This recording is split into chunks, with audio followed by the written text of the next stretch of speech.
Good evening, everyone, and welcome to the 2023 City Council at-Large Candidate Forum, sponsored by Lowell Votes and LTC. My name is Yasmin Wal-Pafard. I am a Lowell resident, the Lowell Votes Coalition Coordinator, and also your moderator for this evening. We have a packed schedule for you tonight, but before we begin, I want to talk a little bit about Lowell Votes. Lowell Votes is a nonpartisan grassroots coalition working to increase civic education, participation, and government accountability in the city of Lowell. We offer a series of civic education trainings, including CERT, an emerging candidate training program for those looking to run for office. We also produce and distribute educational materials about local democracy, civics, who is running, and the annual voter guide, and conduct targeted door knocking and phone banking to help increase voter turnout in neighborhoods where turnout has been historically low. Last year, the coalition knocked on close to 13,000 doors in Lowell and made over 20,000 phone calls to Lowell voters. Through this work, we aim to provide residents with the tools, opportunities, and support they need to harness their power and make the change they want to see in Lowell. You can learn more about Lowell Votes work at lowellvotes.org and on our Facebook, Instagram at Lowell Votes. Now let's get to our forum tonight. All questions asked in this forum were generated with resident input and part of an extensive effort to make voting easy, interactive, and fun. A note that the purpose of this forum is to provide a platform for residents to engage with their candidates on issues that are important to them in order to make an informed decision at the polls. This is not a debate. We ask that audience members joining us be respectful. Clapping is welcomed, but heckling will not be tolerated. With that, I'll pass it over to our candidates and open up the floor for candidate introductions and opening statements. Candidates will get 1 minute each, and we'll start in alphabetical order with candidate Belanger. Thank you. For starters, I would like to thank LTC and Lowell Votes for this opportunity as a candidate. My name is Corey Belanger. I am running at large for City Council. I was on the council from 2014 to 2017 previously, and prior to that on the Zoning Board of Appeals, 2003 to 2013. If elected, my top priorities will be addressing the homeless, opioid, and mental health crisis that plagues our city, as well as holding the line on taxes and, of course, public safety, assuring every street, every block is clean and safe. My philosophy is very simple. What I want to do is citywide councilors focus on the large, big picture items, all the while working very closely with your district councilors, working with the issues that affect you the most. So I humbly ask for one of your 3 votes on November 7th. Thank you. Candidate Gitcher. Thank you, Lowell Votes, LTC, for hosting. My name is Eric Gitcher. Currently, I have been one of the 11 city councilors representing our great city. 2 years ago, I made a promise to the voters. I promised to bring their voice to City Hall, along with 32 years of municipal experience in getting the job done. I was confident that I would be a strong advocate for our residents in the city. Based on my strong background in engineering, municipal finance, sustainability, and knowledge of our community and city operations. Today, I still believe these qualities are needed more than ever in our city as a city councilor. Over the next hour, it is my hope that I will be able to share my thoughts, experiences, and dreams for our city, a city that desperately needs a strong voice for all residents, one that holds government accountable, capital plans for our future, and is fiscally responsible. Today, I respectfully ask for one of your 3 votes for City Council at large so I can continue to serve our great city. Thank you again for hosting this event. Candidate Mercier. Thank you very much. First, let me begin by thanking LTC and Lowell Votes and also the residents that are here this evening watching this. Thank you so much. You could be anywhere else, but yet you chose to be here with us so that you could make a wise vote when it comes to November 7th on Tuesday. And I hope that one of those votes are mine. Thank you. But I just want to say that I'm Rita Mercier. I'm running at large. Don't gasp when I tell you, but I've been in office for 28 years and I've enjoyed every minute of it. I'm merely a messenger. That's all I am, a messenger. I bring your concern to City Hall and I get things done. I might not make 75 motions, but I do my job. I pick up the phone and I place the call and I get it done. Thank you so much. I enjoy being here. Enjoy the rest of the event here. Candidate Noon. Thank you. Good evening. Thank you to Lowell LTC for hosting the event tonight and all of you here and at home. I'm here because of your support. You elect me to be here. I'm running for re-election at large to my 5th term on the council. You believe in me on the issues that face our city, the challenge that we face, affordable housing, homelessness, economic development downtown and the rest of the district, public safety, and more. We need everyone to work together to address this issue. I will be one of the 11 councilors. I'm running at large, so I'm asking for one of your 3 votes come November 7th. Thank you. Candidate Tubielli. Thank you. Good evening, and thank you to Lowell Votes and LTC for having us. My name is Bobby Tubielli, and I am a candidate again for Lowell City Council at large. I ran for the first time 2 years ago as a first-time candidate, and behind 3 strong incumbents, I came in 4th place, and I'm very proud of that opportunity. It's an honor, and I'm proud of getting the trust of thousands of Lowellians. I'm running again because I believe this city can do better. I think that's the message. I think we can do better. And I know we can do better. I think we need new blood. I think we need a fresh vision for this city. I think we need to be more, we need more prosperity in our downtown, in our businesses. I'm a business owner myself. I'm a downtown resident. And I am honored to be able to talk about all issues relating to making sure that our businesses thrive and our residents feel Lowell is a place for them. Thank you. Candidate Oy. Thank you, Jasmine, and I want to thank you for moderating this event tonight. So thank you, Low Votes. And my name is Virak Oy. Good evening, everyone. And I'm running for City Council because I believe it's an opportunity for me to expand on the work that I've been doing as an educator as well as a community activist. And as I reflect back over the past 3 years, our community have had a profound impact because of COVID. As we emerge from COVID, we face many challenges, but also great opportunities lies ahead.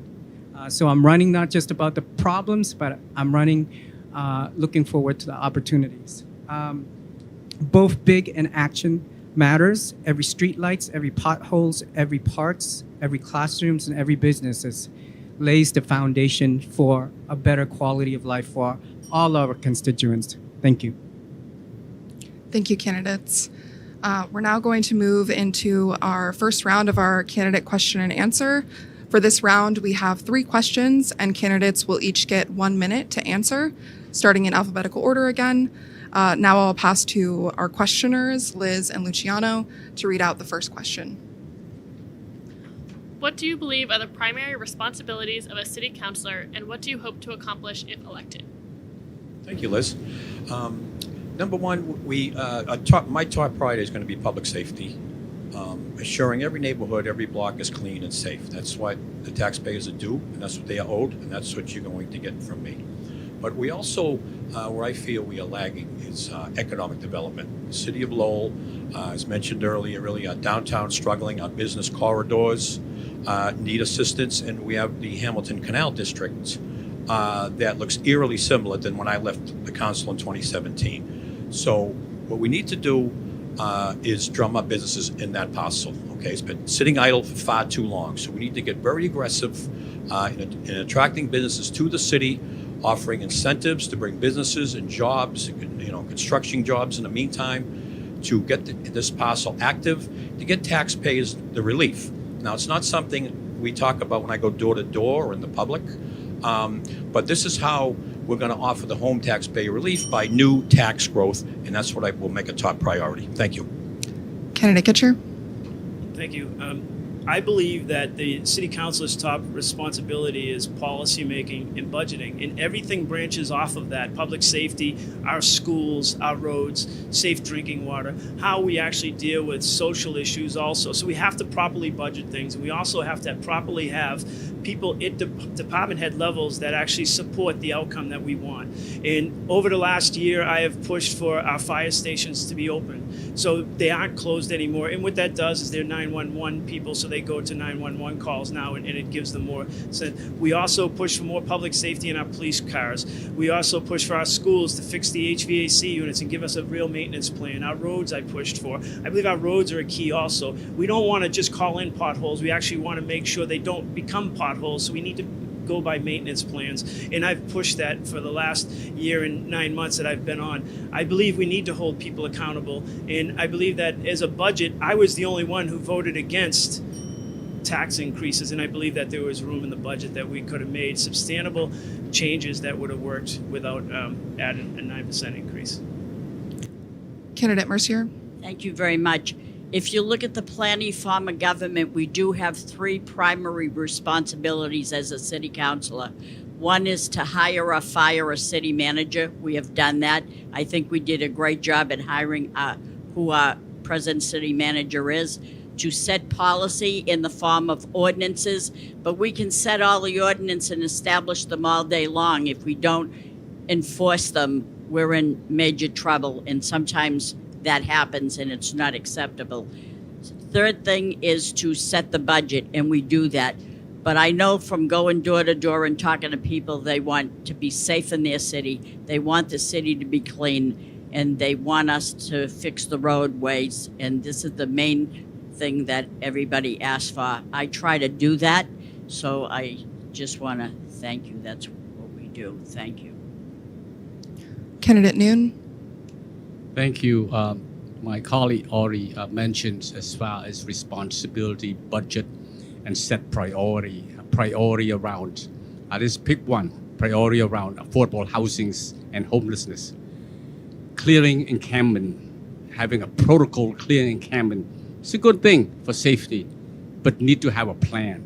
Kicking the can down the road is not going to solve the homelessness issue, okay, or affordable housing issue. We need to do more. We need to bring all the provider, all the player together into the room, like we did when we set housing first as priority, and having those meetings and working with our partner, whether we disagree with individual idea or not, bring them to the table because they are our partner, and working toward addressing these homeless issues, because I believe that we can.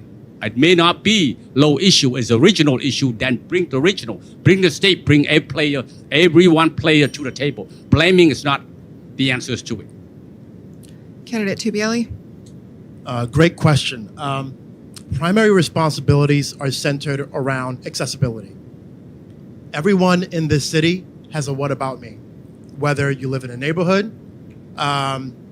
you're a newcomer, or you've been here all your life.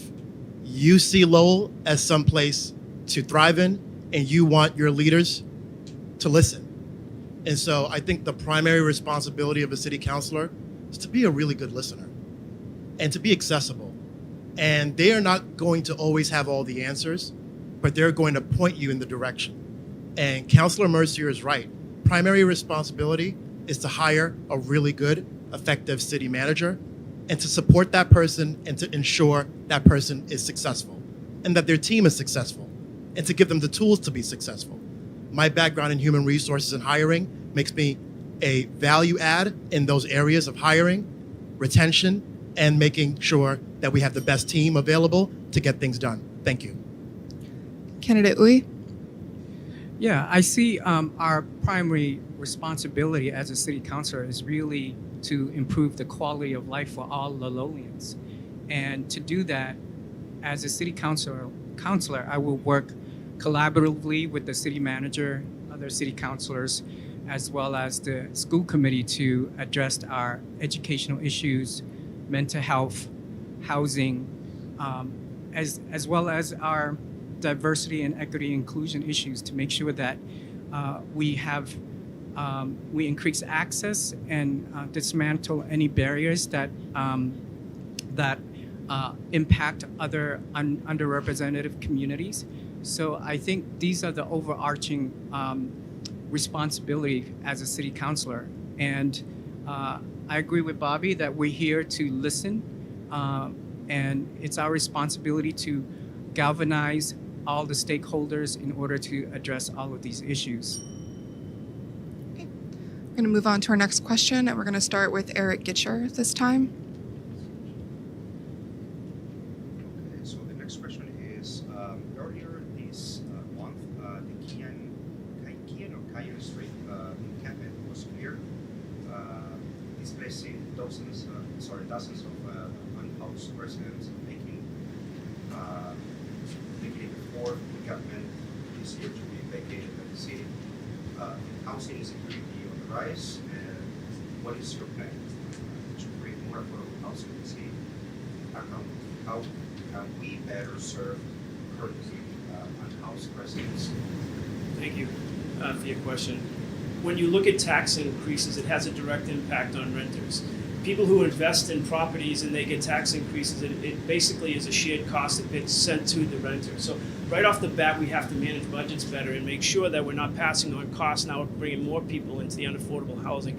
We have to go to the state and have them recognize that we have the largest social service network in one area, and we're being sent here, so we need help on this issue. So they need to come in and start providing. We gave back $3.5 billion to taxpayers rather than plan on how we were going to solve issues because it was a feel-good moment for re-election time. We need to plan better, and with all the municipal experience I have and being a civil engineer, when you look at all the issues, you have to have real solutions, not feel-good for the moment solutions. And I do believe we do get taxed enough to make these things happen. And how do we do that? We have to offset these taxes, bring them down so it's affordable for the people who are currently renting so they don't become homeless. We're driving more and more people out of our area and bringing more and more from outside our area into those rentals because they can afford it. Thank you. Candidate Mercier. Thank you very much. This is a very interesting question, but I want to set the record straight and say, yes, there was a team that went out to Cayenne Street under the bridge, and they did clean that out, and it was the fourth encampment that they cleaned. Please don't think that they just make a sweep and put people out of their tents and leave them vulnerable. They do not. I worked for the sheriff for 19 years. The sheriff, in his kindness, had the people, the co-op team, go out there, and they have an office in our building. They go out there. I see. They brought every organization that they could possibly find to offer them housing, to offer them services. They didn't just, they gave them strict warning they were coming. If they didn't get into the housing, it's because they didn't want to. We had it all planned. They had a plan to help the people, not just to be insensitive. Candidate Noon. Thank you. It's a good question. I touched on it a little bit earlier in terms of clear the encampment. I agree. Cayenne Street encampment, clearing the fourth encampment. Before Cayenne Street was South Lowell or South Common, right? Even before that, how we clear the encampment, we don't have protocol.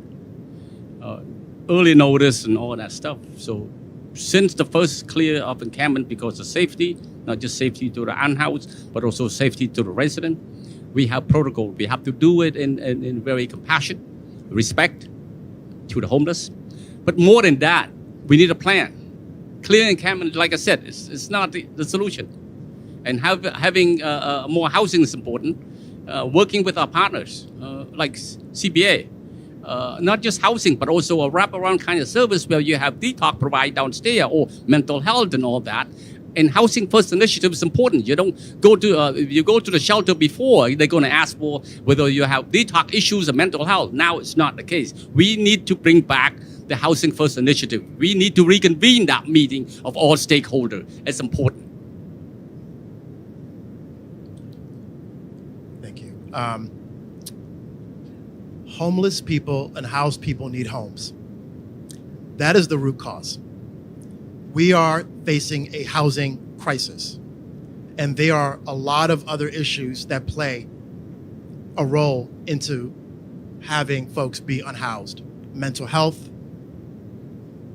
drug addiction, whole host of issues. But the primary goal here is to make sure that there is housing. This is not an overnight issue. We have been talking about housing insecurity in this nation for decades. In 1979, Governor Edward King talked about restrictive zoning, talked about exclusionary zoning, and that we have to do more as a Commonwealth to increase housing production. And so if we do not address housing, we will see more of this. We cannot blame each other. Housing advocates, homeless advocates, and the city, we all have to work together, but housing is the key. So, definitely, it requires a comprehensive and thoughtful approach in order to address the housing issue in our community. I feel like it's, as a lot of the candidates I mentioned earlier, it's going to require all the stakeholders from various sectors to develop a comprehensive plan to address this challenge. But I think in terms of some strategies, I think we definitely need to prioritize existing affordable housing units through partnership with landlords, property owners, and nonprofit organization, implement the inclusionary zoning, enforce the zoning policy that requires new development to include a certain percentage of affordable housing units. And definitely, we need to focus on the community land trusts, establishing community land trusts to secure land for affordable housing and ensure its long-term affordability. All right, we're going to move on to our next question, and we're going to start. Oh, I'm sorry. I'm so sorry. Okay. Candidate Thank you. Belanger. Yes, as a candidate, we are watching in on this homeless crisis all too well, believe me, as you all are. Okay, now, as far as cleaning up Cayenne Street, the 4th encampment, I want to make it clear that, look, I do support the council and the administration for this actions, so long as it's done in a humane, dignified manner, which I believe it was in this case. But here is the plan. We don't have enough housing. That's no secret, okay? So here's what I want to do to address the affordable housing situation. Okay, with the cost of construction costs and the interest rates, people, please consider the interest economics to doing affordable housing. Okay, what we need to do is work very closely with our state delegation to seek out gateway city grants. They're there for the taking. We got to go after it. Now, what we do is deliver that to the city. We can now work with developers, give them grants to defray the costs of construction. Now we can bound them to affordable housing units. Follow me? They can't do this without subsidies. That's my goal, and that's what I will achieve if elected. Thank you very much. Thank you. Now we're going to move on to the next question, and we're going to start with Councilor Mercier. According to a CTI community needs assessment conducted from 2021 to 2023, transportation was listed in the top 5 unmet needs for Lowell residents. How will you improve public transportation in the city so that we have reliable, accessible, and available bus service?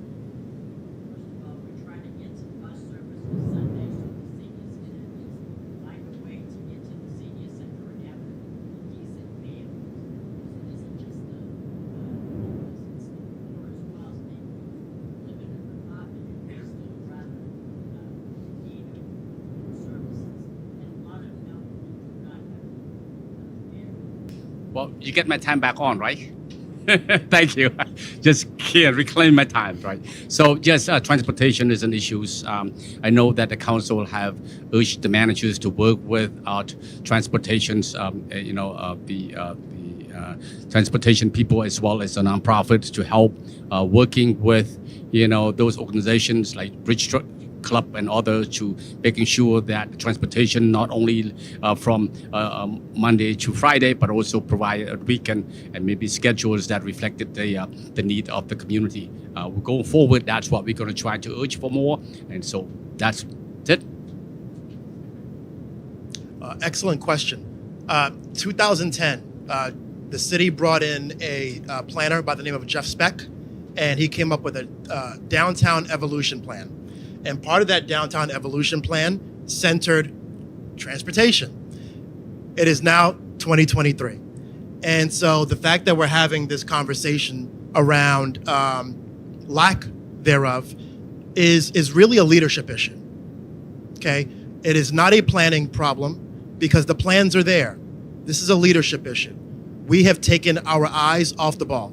And so as your next city councilor, one of the things that I would really focus on is dusting off those old plans and seeing what made sense, what doesn't make sense. Because it is unheard of in a city as large as Lowell, as diverse as Lowell, as socioeconomically diverse, as you look at folks who have disability, accessibility issues. Councilor Mercier talked about seniors. There are so many issues around transportation, but we need leaders who are going to stick to a plan and make sure it's executed. Thank you. Yeah, I think the topic on transportation is definitely an access issue. We need to do a better job at expanding, increasing the number of buses and routes to encourage to provide access to those who cannot afford to buy a car. Not all of us can afford to buy a car, especially with the high gasoline prices these days. And in doing so, if we can improve our transportation access for all people, we are also reducing the carbon emission climate issue as well. So I think this is an important issue, and so we really need to work hard on finding ways to allocate our funding to make this happen. Candidate Belanger. Thank you. Yes, the transportation is most certainly an ongoing issue, but we're provided by a bus service, the LRTA, which is a federally funded bus service that serves not only Lowell, but approximately 8 or 9 other outlying communities. So we really don't have too much say. I mean, the council, we can deliberate all day long. We do have one representative on the board that represents Lowell that can strongly advocate for such that, there's one avenue. But what we need to do is, I think, reach out to our Congresswoman. As I said, it's all about partnerships and relationships that we've built. Okay, we can reach out to Congresswoman Trahan, say our constituents, your constituents need help here. We need better transportation, extended hours. Could you potentially seek additional grants for us and help us out? But we can't forget, the other multimodal forms of transportation. Bicycles, walkability, very important. We need to walk there, but we can't afford not to. It helps out economically, and it makes life a lot more convenient for Lowellians. So, but we can't forget our elderly and disabled residents too, as they need help as well. So it's most certainly a challenge, but I believe we can improve. Thank you very much. Thank you. And I believe we do have leadership on the council. About 3 months ago, I went to the LRTA, and the person in charge is Mr. Bradley. And I said to him, UMass Amherst has a great system that incorporates their college and their public transportation together. And I think those talks need to happen between UMass Lowell and LRTA. And I asked them to reach out to each other to try to start seeing where do we have overlaps? Is there a way that we can do this better in our city and create more of a platform for it? And all along, what we've been looking at also, I've put in for sidewalk improvements so that we can actually have a better public transportation system between the ADA compliance ramps, the sidewalks that have cracks in them. We just had a packet that a lady was walking down the street. She hit one of the curves, fell down, and broke her front teeth. So I think we need to get better at a lot of things, and public transportation certainly is one of them. But I think that the whole premise to it is we have to work together with the university. They have a public transportation system. We have one. We're overspending in that system, and we need to work together to figure that piece out. And they have the engineers to do it with us. Thank you. I was informed that we didn't actually catch candidate Mercier's response to the question. Would you mind delivering your response again? Oh, no. So I broke the microphone, and I'm punished by saying it again. Okay, does anybody out there remember what I said? Transportation is a very important issue, and as everyone said, I concur. But I will say that I am a member of the Bridge Club of Greater Lowell, and I know how important transportation is because we have people that are getting out of jail. They need a place to live. They need a job to sustain that house, apartment to live in. So we not only provide them with the services there, we also provide them with a job. And it's not worth if they have a job and they don't have a way to get there. So we provide the transportation to get there as well. We also have a success story in one of the gentlemen that we were providing transportation for quite some time ended up buying his own car. So there's one less person that we have to provide transportation for. So that's a good thing. So thank you very much. Did you hear that one? Okay, good. Yes. Thank you. I thought you were going to give me your minute. Okay, we're gonna move on to our speed round. The speed round consists of two sections, the yes or no section and the knowledge section. We're gonna start off with our yes or no section, and we have our questioners coming out. For the yes or no section, our questioners will ask, we don't need that, a series of yes or no questions, which all of the candidates will answer using our yes or no signs. Candidates are not allowed to elaborate further and can only respond using the yes or no signs. I'm going to our questioners to ask the first question. One more.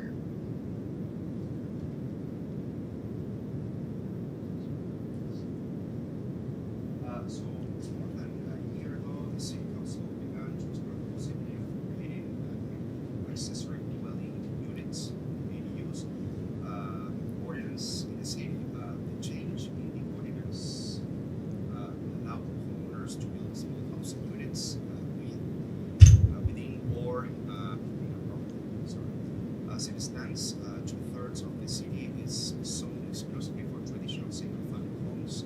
Do you support changing Lowell's ordinance to allow for ADUs?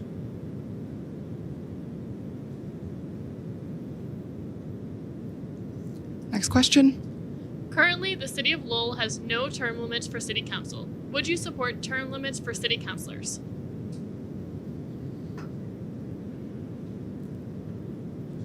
Next question. No. No. No. So the Hindi Driscoll administration is in discussion with UMass Lowell about the state potentially using the Inn and Conference Center to temporarily house the influx of immigrants, families entering the state's emergency shelter system. Do you support the use of the Inn and Conference Center to temporarily house immigrants and families?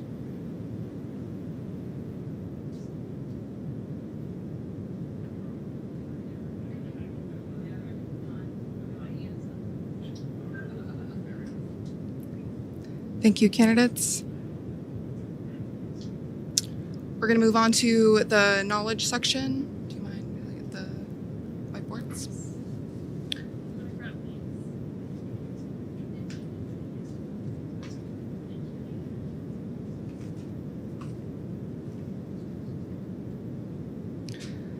For the second and final section of our speed round, the candidates will put their knowledge of Lowell to the test by answering a series of questions about the demographics and people of Lowell. All candidates will answer every question by writing down their answers on their whiteboard. Candidates will have 30 seconds to respond and hold up their whiteboard before our questioners read out the correct answer.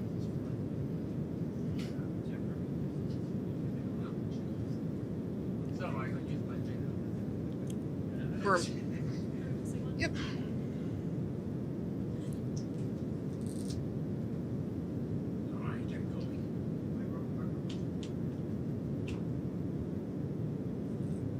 Okay. First question. According to a report published by the Community Teamworks in 2022, what percentage of Lowell renters pay more than 30% of their monthly income on rent?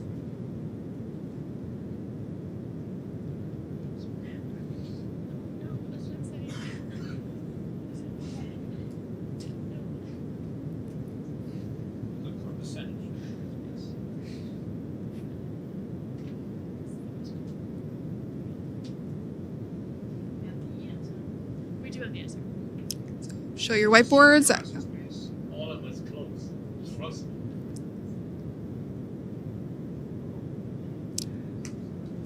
The answer is 55%. We do have a napkin. Next question. Do we have?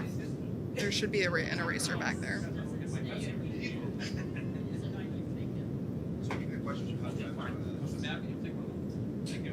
Thank you. Oh, thanks. Keep it. All right, so according to Lowell Public Schools, what are the three most prominent languages other than English spoken in?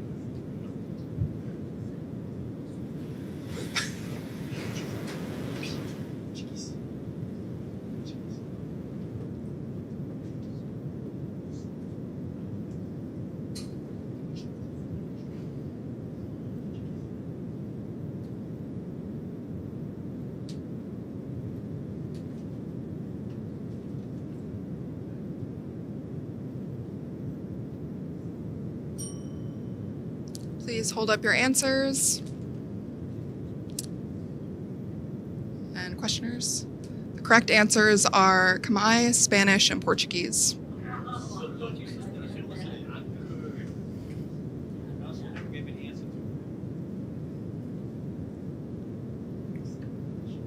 Next question. According to the U.S. Census Bureau, what percentage of Lowell residents rely on public transportation as their primary form of transportation?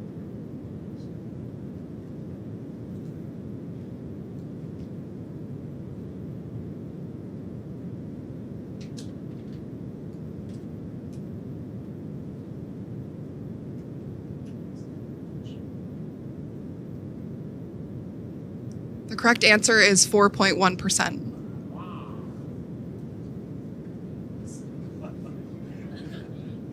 Oh, Rita, you're good. I know Lowell. You do. I should. I'm the Lowell. That was fun. That's very interesting. Thank you for that question. All right, so what percentage of registered voters in Lowell voted in the 2024 municipal election? Percentage. Percentages. Municipal Yes. election.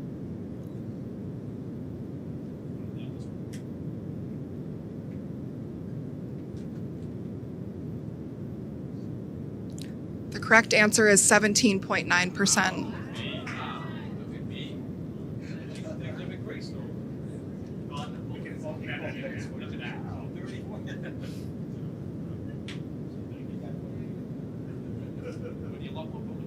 I know, I do.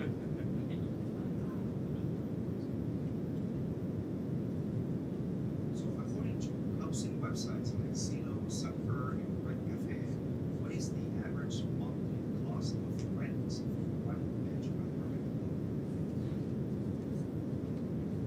More than I want to spend.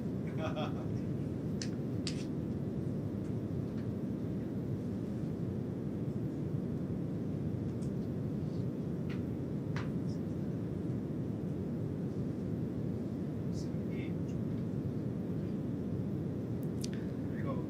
The correct answer is $2,000. One bedroom? I guess we do need affordable housing. Wow. I honestly, I know that.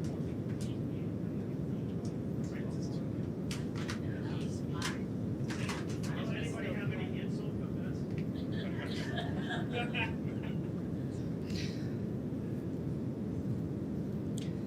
Interesting questions, thank you.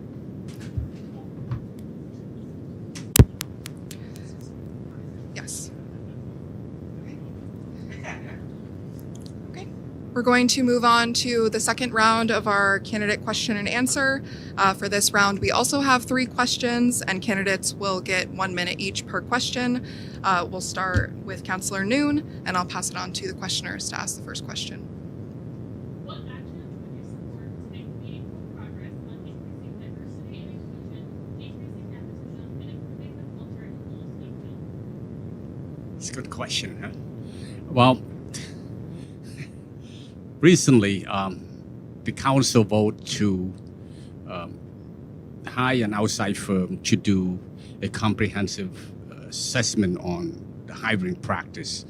We came back out. We decided to have, okay, first things we need to do is hiring DEI officers, right? With DEI officers, I believe that we need to train, we have to have a policy and procedure in the hiring practice that with the lens of DEI, right?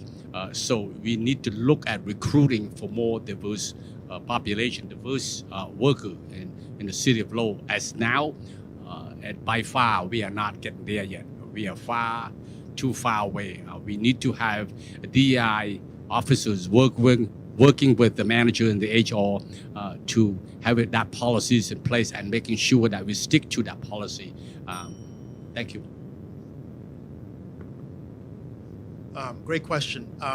So historically, myself and many others in the community were deeply invested in ensuring that this actually happened. And I'm proud of that work, and I'm proud of this council for advancing that work. And so as city councilor, meaningful progress has to be centered around process. Not just having a plan, but process and accountability. As I mentioned in a previous response, we have too many plans, and sometimes we don't do a good job of executing on them. And so I want to make sure that we're looking at that HR audit and the 19 recommendations. 19. My question is, how many recommendations have we gotten to today from this council? And so I would want to make sure that we're moving forward on that. And the last piece, as an HR professional and the only HR professional in this panel, is looking at culture and wanting to make sure that Lowell and the city is a place that everybody feels that they're being treated fairly. And that's the operative word, fair. Thank you. Yeah, as Bobby talked about, Bobby and I has been on the Lowell DEI consortium that brought about advocacy towards pushing to get an DEI audit across the Lowell school system, as well as within the municipality departments as well. So I'm proud of the work that we did together along with other members of the DEI consortium about, I think it was like 2-3 years ago, when we declared racism is a public health crisis.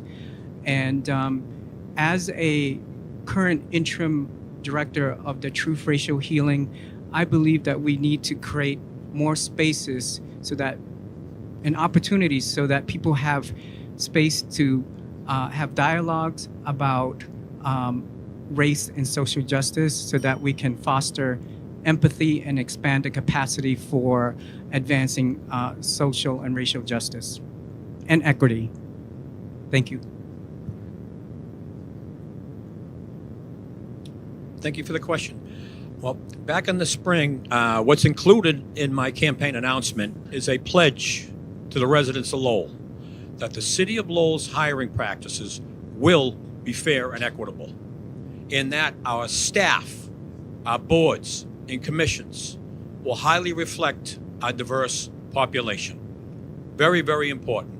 As an employee of the Commonwealth for over 7 years now, I know the value of a diverse workforce. So that is something that I pledge to, and I want the voters to hold me to it. Thank you very much. Thank you for the question. This council has made great strides in this. It started with I put in a motion for the applicant tracking system through HR so that we could actually see where are we going. You can't make decisions without data.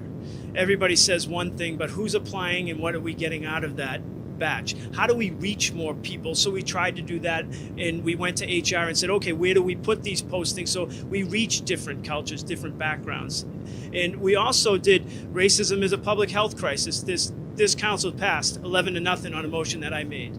I think that we are moving forward, and there's always work to do in HR. I've been a supervisor in municipal government for the last 12 years. I do the hiring.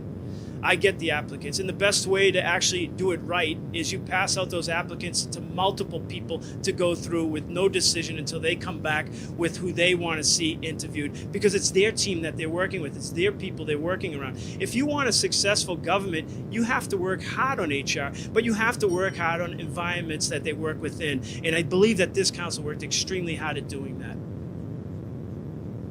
Yes, thank you very much. Yes, Councilor Eric Gitchia is right. We did do a lot on DEI issues. And we hired an outside firm, Clifton Larson Allen, to complete a comprehensive assessment of the city's HR function and the DEI initiative. That was the report was completed in July of 2021. It provided a roadmap for the city to enhance the DEI efforts that would reflect the workforce. And we hired a chief diversity, equity, and inclusion officer in the name of Belle Dominguez. So we're very grateful that she had accepted that position. And we are further doing everything we can to engage and outreach for available jobs, positions, and on boards and commissions. So I think we're headed in the right direction in this aspect. Thank you very much. Oh, yes, and there was a Middlesex Community College training for all the City Hall staff. Thank you. We'll move on to the next question, and we'll start with candidate Tubielli.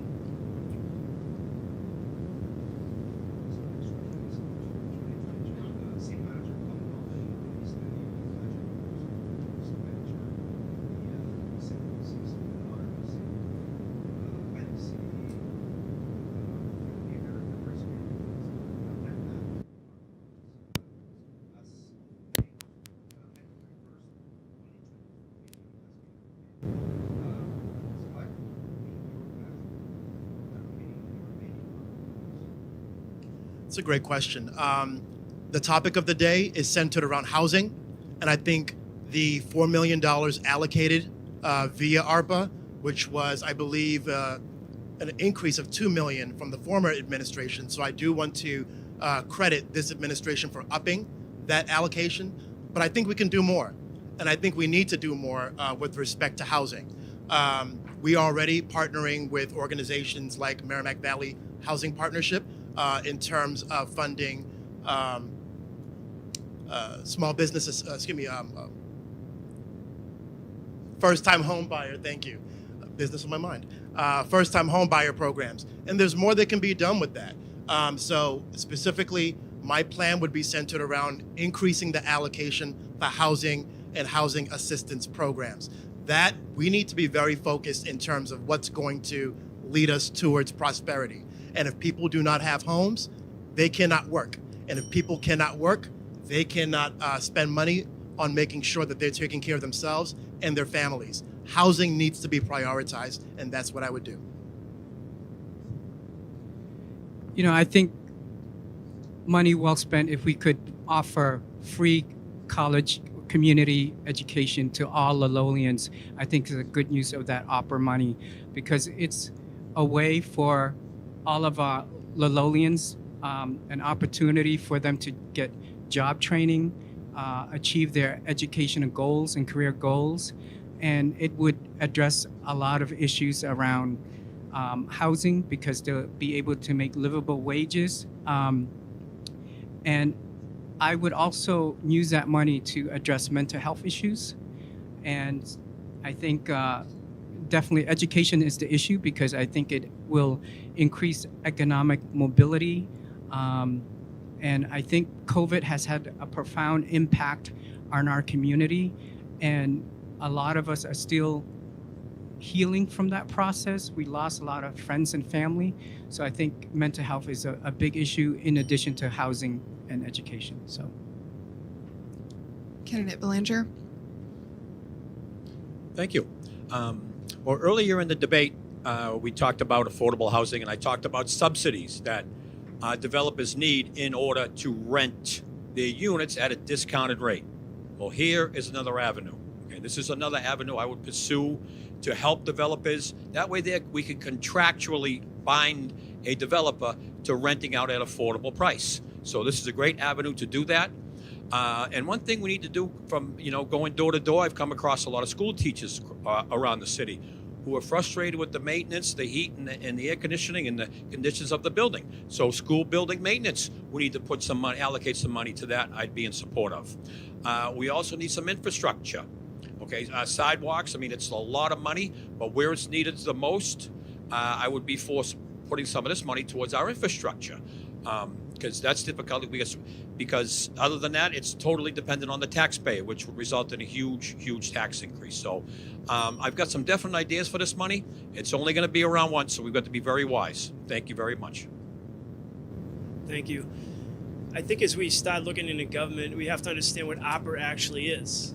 ARPA is the American Rescue Plan. You can only use those funds in certain ways. You can't like dream up and let's pull it and push it here. So a lot of it's emergency stuff like water and sewer and offsetting costs like that. So what I did when I came in is I asked them to put more money towards fire trucks. Our fire equipment is aged out. It's 15 years. All of it is over 15 years in age. So what I did is I asked that they purchase all new fire trucks to get them back into the age group. So then that offsets the tax base in the future so you don't have to make those purchases. I also asked that we put more money into the water and sewer infrastructure so we could stop flooding issues and do other things like that. So those allocations are not already tied into that $24 million. There's $10 million alone in fire trucks that is not part of that number. So when we start looking at numbers, we can't just spend that money any way we want, like you've heard. If I had a dream list and I had that kind of money, I would say, okay, let's dream and we can use it this way. But that's not what ARPA was about. Thank you very much. ARPA was a godsend of $76 million to help the city of Lowell. And we have more to spend. We did spend about $24 million, but the rest is going to be spent on streets and sidewalks, upgrades for the water and sewer infrastructure, upgrades for the fire station and the police department, upgrade for the parks, and it hits every single park in the city of Lowell. There's not enough time to say, but when we talk about housing, we talk about the money that we allocated for the certain areas. Acre Crossing, 33 units, 17 of which will be home ownership. 555 Merrimack Street, 25 units for the sober living. 735 Broadway, 53 units of affordable housing there.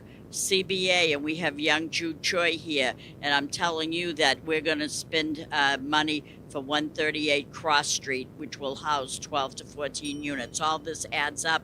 Thank you for partaking in the housing. Thank you. Thank you. The ARPA fund is a one-time allocation.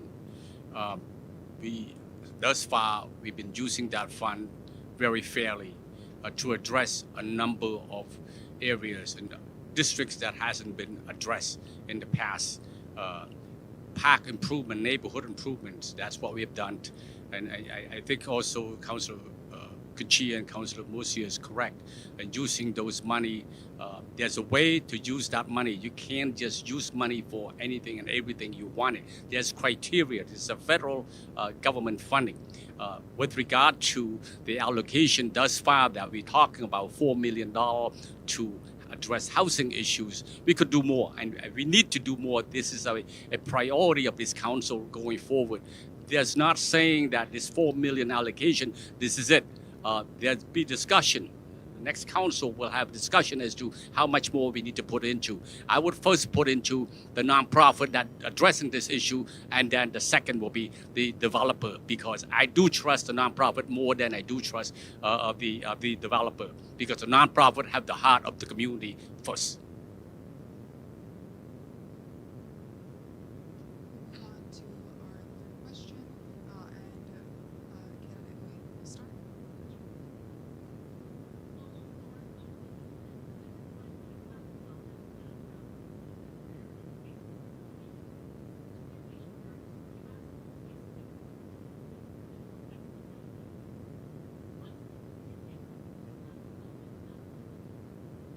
Yeah, I think the local economic issue has been long been something that I feel like it's been kicked down the road, or it's an issue that we've been trying to address. A lot of the storefronts, a lot of the restaurants have opened up and have left, and we need to do a better job as a city, as a government, to find ways to support entrepreneurs and really focus on providing some incentives for them, whether it's tax incentives or rental incentives, so that they can do a better job at focusing on the operational costs in order to offer good services for their customers, better products, whether it's restaurants or retail shops.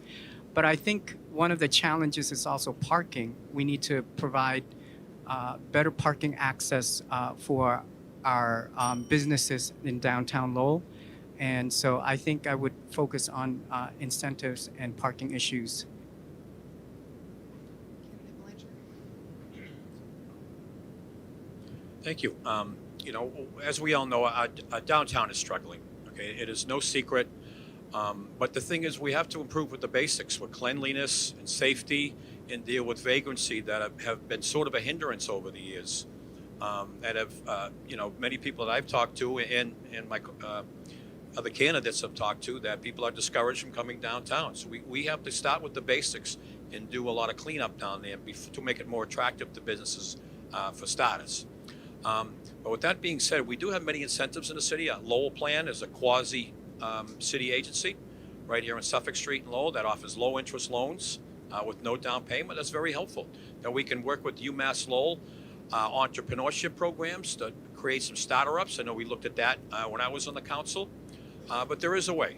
I have hope. I am optimistic. But where we're at now, we certainly have work to do. And as a former downtown businessman for 15 years, I know what it's like to write a paycheck every week and the day in and day out operations of business. So I think I can be very helpful in this aspect if elected. Thank you. Thank you. When I look at the downtown business and I look at the economic development through the years, I have to think that it was a poor plan all along. They started renting out everything to government agencies, and most people who own properties don't want to see a government agency leave because they get their rent every month over and over again. So what does that do? It closes at a certain time and it brings a certain clientele down here. We have to start moving them out to other areas and starting to try to fill it back with prospects and businesses that will work down there. We can't just keep in the school department. We pay $400,000 a year down here in a prime piece of real estate. We need to find a spot in the city that the city owns and capture those funds so that we can actually use them in a way that will actually develop the downtown. And as we start using those funds in, you'll see the downtown will clean up. But the problem is that our economic development plan, we didn't read anything. When something was empty, we filled it with a government agency or a nonprofit. And that's what comes down here now. And that's why people are down here doing this. If we start moving along with real economic development plans, we can clean that up. Yes, that's another interesting question. Thank you very much. When I think of the downtown, I think of the heart of the city. I think that it isn't just about business. I think it's a neighborhood as well. It's a very progressive, very excellent place. It's just that we do have some problems, and we met not too long ago, just the other day, with some businesses. A lady owned a spa. She said that one of her clients was in the car and 3 people were around the car trying to get money off her. She wasn't coming out. So she left and that spa business went to Tingsboro. We're losing businesses because of the fact that we have a certain type of people that are downtown that are causing havoc with. I was down to Fuji's the other day and people approached me for money as well. That's not a good sign for people that are downtown. The businesses, we want to keep them here. They put their heart and soul and sweat into putting all that money, and now they're gone. We got to look for a solution. Thank you. So, Candidate. You can go first. So downtown need for traffic, not just during the day, but at night. Not just during the weekend. To do that, the upper floor, go around and look. A number of those upper floor was not taken care of, was not renovated. So the city administration just recently having the DPD work with the property owner upstairs, more like a carrot and stick. We will help you apply for state grant, federal grant to renovate upper floor. That is foot traffic for the business downstairs. Not during the day, not only during the day, at night and weekend. With foot traffic, you have a busy downtown. Parking, we have a couple parking lot, in the downtown. Parking, because there's no foot traffic there, our parking deficit, $1 or $2 million every year. We cannot do this. We need to do better. We need to do a carrot and stick for the property owner in downtown so that they renovate the upper floor, create foot traffic to help their businesses in downtown. The city have done enough, done in terms of helping small business in downtown. So there are two things that come to mind. There's a term, value proposition and shared vision. And I think as we talk about economic development, we need to understand what is Lowell's value proposition. What is it that we do well? What is it that we don't do well? What are our opportunities and what are our threats? We need to have a business plan for the downtown. We have a Lowell plan and we have a comprehensive plan, but I think we really need specifically a business plan for our small businesses downtown. Lowell is not going to be like other cities. It has its own unique character, and so we need to better understand what it is it's going to help this community thrive. The LDFC has received funding to do some building facades. I specifically am a board member with Entrepreneurship for All, E4All. I started my business through that incubator program. The city of Lowell is starting a retail incubator program.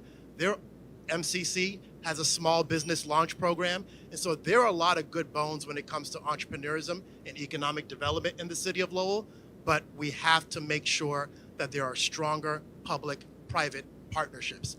That's the pathway. And I talked about that when I was president of the Center City Committee in 2010. I live downtown, I'm a business owner, and I think I am very positioned to lead this issue as your next counselor. Thank you. We're going to move on to candidate closing statements. Candidates will each receive 1 minute for their closing statements, and we'll start with candidate Bellinger. Okay. Well, thank you again to LTC and Lowell Votes for this opportunity. It's greatly appreciated as a candidate. And, to the voters of Lowell, I share a very optimistic appraisal of the city of Lowell as to where we're at and where we can go under the proper leadership. Now, we have issues, but I believe strongly for a city our size, we're doing much better than most. I truly believe that. As I talked about, my top priorities will be worked on very diligently. The homeless crisis, holding the line on taxes, public safety, all top priorities. But I'm very positive where the city could go and who we can be. So I humbly ask for one of your votes. The choice is yours on November 7th, but I ask you to vote for Corey Belanger, number 3 on your ballot at large. Thank you very much. Thank you, LTC, Lowell Votes, and all of you, obviously, for coming out, and the 5 candidates for sharing their ideas with all of us. 2 years ago, I decided to run for city council because I had the same concerns as all of you about our neighborhoods, about our police, about our fire, about everything that was going on, about our government being run into the ground and not being able to hire employees. I decided to run. I don't get paid to do this. I do this because I wanted to make a difference. I hope in the last year and 9 months I was able to make a difference with motions and challenging people to do better at what they did. Going forward, I hope and I respectfully ask all of you for one of your votes, but to me this isn't a campaign on who can shake the best hand. I have 34 years of municipal experience. I was on a school board at Greater Lowell Tech. I have worked extremely hard at policies and getting things done, and I'm hoping to continue that after this election on November 7th. And I ask you all again for one of your 3 votes. Thank you very much. Again, I thank LTC, I thank Lowell Votes, and especially the people that took time to come here and make a wise choice. I hope one of your wise choices on November 7th, on the first Tuesday in November, would be one of my votes for me, for one of your 3 votes to be for me. Thank you so much. I don't profess before you to know all the answers. I don't know all the answers, but I'm doing the best that I can for 28 years to listen to you and bring your message to City Hall. I enjoy what I do. I love people, and I love to solve things. You know, as a mother, you try to correct things and say, don't do this, don't do that. Well, I bug the city and they get things done for me because that's my strategy that I use. So thank you very much for listening to me. I enjoyed it for 28 years. Please let me reach number 30. Thank you. Candidate New. So thank you again, LTC, and thank you. Candidate oh. New. Thank you. Thank you, LTC. Thank you, Lowell. Thank you, all of you here and at home. I'm here because of your trust. Your trust in me, and you vote for me. This will be my 5th term. I come back now to ask for your trust again. Your vote, one of your 3 votes, November 7th. Thank you. Wow, I think I'm going to get vulnerable for a second. The decision to run again was not an easy one, and not one that came lightly. And there were many times where I thought that I didn't want to run again. Lowell can be very, in politics specifically, can be very harsh. And sometimes it feels like people can't work with each other. It's not just a local thing, it's happening nationally, and we're seeing it every day. And so I told myself if I was going to run again, and obviously I am, that I'm going to run to make a better team, to be part of a better team, and to be part of a council that wants to make Lowell better and look forward and think about solutions, not just 30 years ago, but 10, 15 years from now. As I said in my opening statement, we can do better. And so the question that everyone will have on November 7th is, which one of us will be able to do better for Lowell tomorrow, 10 years from now? And I humbly ask for your vote. Thank you for the opportunity, and have a great night. Thank you, LTC, and thank you, Jasmine, for moderating this event. So I see our campaign as the catalyst of galvanizing our community together to address mental health issues, housing, our local economy, as well as education. So if elected as City Council, I'm committed to rolling up my sleeve, work hard, and work collaboratively with the city manager and other city councilor to address these issues. And I'm definitely determined to prevent any unnecessary fees and tax on our citizens, on our constituents.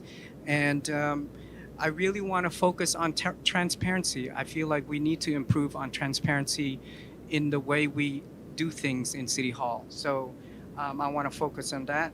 And yeah, I truly believe that together we can build a better and brighter Lowell. So I humbly ask for your vote on November 7th as one of the 3 votes for City Council at large. So thank you so much and have a great night. And thank you for being here, for being engaged in this process.